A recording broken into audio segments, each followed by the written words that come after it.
आज नसीरपुर गांव में बीजेपी के प्रत्याशी मोहनलाल बडोली जी आए थे, जहां उनका भारी विरोध हुआ। और ये विरोध करने वाले किसान हैं, क्योंकि किसानों के खेतों में जिस तरह से फसलों को बर्बाद किया गया है, उससे किसान काफी नाराज है। तो चलिए किसानों से बात करते और जानते हैं आखिर पूरा मामला क्या है। मैं AIKKM से हूँ। हमारा संगठन है ऑल इंडिया किसान खेत मजदूर संगठन से बलबीर सिंह। और मैं जितना भी प्रक्रिया जो चली है, ये किसानों का जो आंदोलन चला है, उसमें आंदोलन के लिए किसान को मजबूर किया गया है, जबकि किसान को बगैर इतला दिए उसके खेत को उजाड़ दिया गया है और फॉरेस्टली खड्डे खोदे गए हैं। किसानों ने रिक्वेस्ट लगाई है, उसके बाद भी कुछ नहीं माना गया। बार बार आश्वासन मिले हैं, उससे ज़्यादा कुछ नहीं। तो पड़ोस के जो किसान थे उनके खेतों को भी उजाड़ा है, उनकी कोई कंपनसेशन नहीं दी, कोई पैसा तय नहीं किया, मार्केट रेट तय नहीं किया। उसके बाद परसों बृहस्पतिवार को बड़ी महापंचायत बुलाई गई नारा गांव के अंदर। वहां पर अधिकारी आया और अधिकारी ने आश्वासन दे करके क्या कहा कि हमने सबको कह दिया है, ठेकेदारों को भी कह दिया है कि जब तक आपका ये सारा कंपनसेशन नहीं मिलेगा, मार्केट रेट के हिसाब से पैसा नहीं तय होलेगा, तब तक हमने लाइन खींचेंगे, न खड्डे खोदेंगे, कोई काम नहीं करेंगे। और जो मटेरियल पड़ा हुआ है आज खेत और खड्डों में, उस मटेरियल को भी हम ठेकेदार से कह करके उठवा देंगे। लेकिन हुआ क्या, अगले ही दिन कल फिर आकर के काम चालू कर दिया गया। और जो आश्वासन दिया गया था अधिकारी के द्वारा, उसको थकता बताया गया और इतनी बड़ी महापंचायत को भी जो है ना दरकिनार कर दिया गया। मजबूरन होकर के आज यहाँ किसान मोहनलाल बडोली जो विधायक भी हैं वर्तमान, और भाभी जो है MP के लिए कैंडिडेट भी हैं बीजेपी के, हम इनके पास यहाँ ये शिकायत लेकर के आए हैं। और क्या कुछ आश्वासन दिया है? इन्होंने आश्वासन दिया है कि जब तक आपका ये मुआवजा नहीं मिलेगा काम नहीं चलेगा। ये आश्वासन इन्होंने भी दिया। अच्छा, क्या आप इनके आश्वासन से संतुष्ट है कि आपको हम जा करके साइट पर काम देखेंगे, अगर काम बंद हो गया होगा तो हम इनके आश्वासन को कुछ मानेंगे, अगर काम बंद नहीं हुआ होगा तो अभी जा करके फिर जो है विरोध करेंगे हम इसका।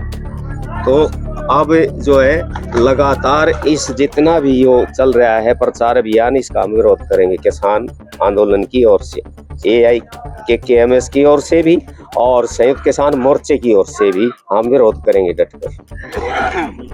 ये जो आज किसानों ने विरोध किया है, ये मामला कितना पुराना है और इसको लेकर अभी तक कितनी कार्रवाई हुई है? देखिए, ये 4 स्टेटों का मामला है और ये अंबानी जो अडानी है उसका प्रोजेक्ट है। इसमें 51% जो भागीदारी है सरकार की है, 49% अडानी की है। तो ये हमारा विरोध जो है वो इस चीज का है कि किसानों को ना तो कोई नोटिस दिए गए हैं, ना ही उन्हें किसी चीज के बारे में बताया गया है कि उनके खेत के अंदर किस लिए ये कार्रवाई की जा रही है। बस पुलिस प्रशासन को लेके आती है कंपनी और गड्ढे खोद के टावर लगा जाती है, जिसके अंदर उसकी उस फसल का भी बहुत ज्यादा उजाड़ा हो रहा है, जो फसल उसने अपने बच्चों की तरह से पाली थी, जिससे वो इस देश का भी पेट भर रहा था और अपने परिवार का भी पेट भर रहा था।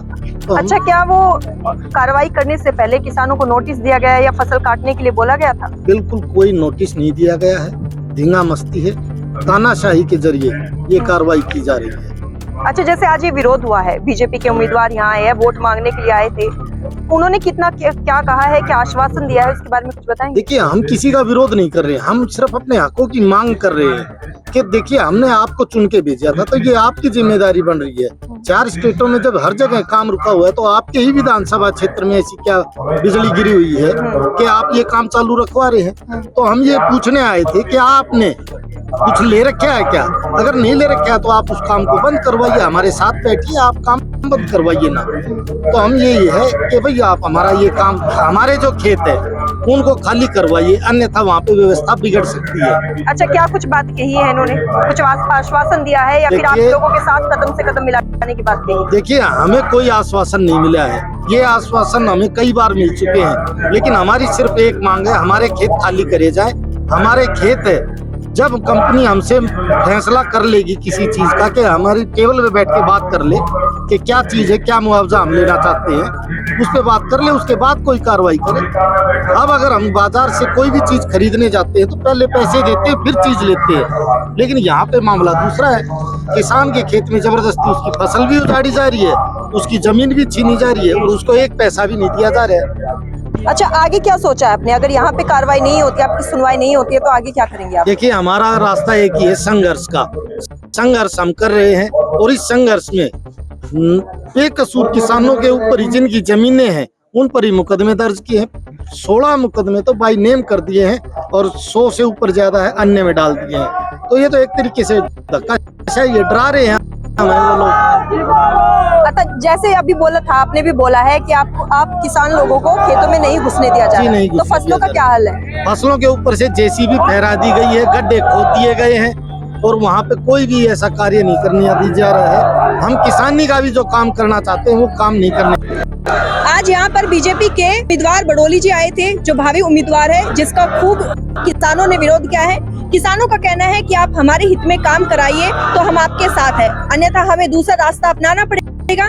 इसके साथ ही आप देख सकते हैं कितने किसान लोग आए थे यहाँ पर, अपना विरोध प्रदर्शन दिखा रहे थे, अपनी बात कहने के लिए आए थे। हालांकि यहाँ पर भावी उम्मीदवार ने अपनी बात रखी है और इसके साथ ही आश्वासन भी दिया है कि किसानों के हित में काम किया जाएगा, किसानों की जो परेशानी है उसे आगे तक ले जाया जाएगा। अब देखना ये होगा कि इस पूरी की पूरी कार्रवाई पर प्रशासन क्या करता है, सरकार क्या जवाब देती है।